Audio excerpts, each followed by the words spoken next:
आज Doubtnut app download करें। Doubtnut पर अपने सभी गणित, रसायन विज्ञान, भौतिक विज्ञान और जीव विज्ञान के डाउट्स का करो सफाया। बस प्रश्न की फोटो खींचो, एक ही प्रश्न को क्रॉप करो और तुरंत वीडियो सोल्यूशन पाओ।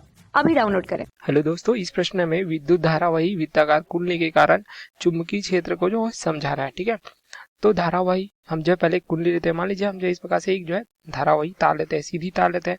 ठीक है, अब इसमें क्या होता है, जब धारा प्रवाहित करते हैं हम, तो हमें जो प्राप्त हो जाता है ऑस्टेट के नियम से। ठीक है, तो ऑस्टेट ने जो प्रयोग किया था इसके अनुसार जब किसी धारावाही चालक में धारा प्रवाहित की जाती है, ठीक है, तो इसके क्या होता है, इसके चारों ओर जो है चुंबकीय क्षेत्र उत्पन्न हो जाता है। यह चुंबकीय क्षेत्र किस प्रकार से होता है, यह जो है वृत्ताकार लूप के रूप में होता है, अर्थात इस प्रकार से हमें प्राप्त हो जाती है। ठीक है, यदि धारा ऊपर की ओर प्रवाहित हो रही है तो इसमें जो चुंबकीय क्षेत्र है यह हमें किस प्रकार से प्राप्त हो जाती है, यह हमें वामावर्त दिशा में कुछ इस प्रकार से प्राप्त हो जाती है। देख सकते हैं, यह जो है वृत्त के रूप में हमें इस प्रकार से इसके चारों ओर प्राप्त हो जाती है।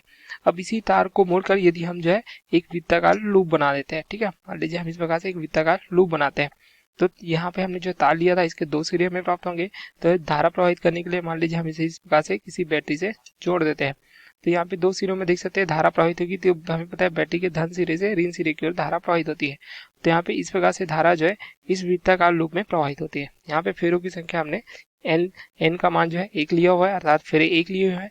तो जैसे हमने बताया इसके चारों ओर जो है वृत्ताकार क्षेत्र में जो है चुंबकीय क्षेत्र उत्पन्न होता है। ठीक है, तो तार के चारों ओर वृत्ताकार लूप के रूप में कुछ इस प्रकार से हमें जो है चुंबकीय वक्रेखाएं प्राप्त हो जाएगी। ठीक है, यह जो है एक लूप में देख सकते हैं, यह जो है केंद्र के वृत्ताकार लूप में केंद्र की भांति इस प्रकार से होती है।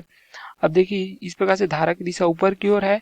ठीक है, तो यहाँ पे इसके चारों ओर चुंबकीय क्षेत्र हमें किस प्रकार से प्राप्त होगी, यह हमें इस प्रकार से जो है वामावर्त दिशा में प्राप्त हो जाती है। ठीक है, उसी प्रकार दूसरी दिशा में देखें, यहाँ पे तार में धारा की दिशा परिवर्तित हुई है, तो इसके चारों ओर जो चुंबकीय क्षेत्र है यह भी वृत्ताकार ही होगी, लेकिन इसमें चुंबकीय क्षेत्र की दिशा जो है परिवर्तित हो जाएगी। ठीक है, तो इसके चारों ओर भी चुंबकीय क्षेत्र इस प्रकार से होगा। अब जैसे हमने बताया धारा की दिशा नीचे की ओर, तो अब यहाँ पे चुंबकीय क्षेत्र हमें दक्षिणावर्त दिशा में कुछ इस प्रकार से प्राप्त हो जाएगी। ठीक है, अब यहाँ पे देखिए हम जैसे जैसे केंद्र की ओर बढ़ते हैं, तो यहाँ पे जो चुंबकीय बल रेखाएं किस प्रकार से ऊपर की ओर है, यहाँ पे देख सकते हैं बाईं ओर से, तथा यहाँ पे भी दाईं ओर से कुछ इस प्रकार से प्राप्त होगी।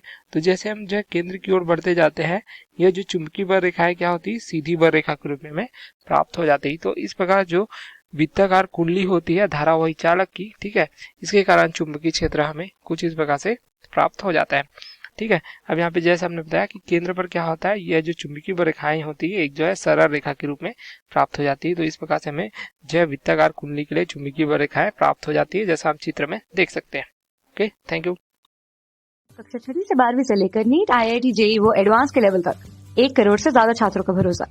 आज ही डाउनलोड करें डाउटनेट ऐप या व्हाट्सएप करें अपने सारे डाउट्स 8400 400 400 पर।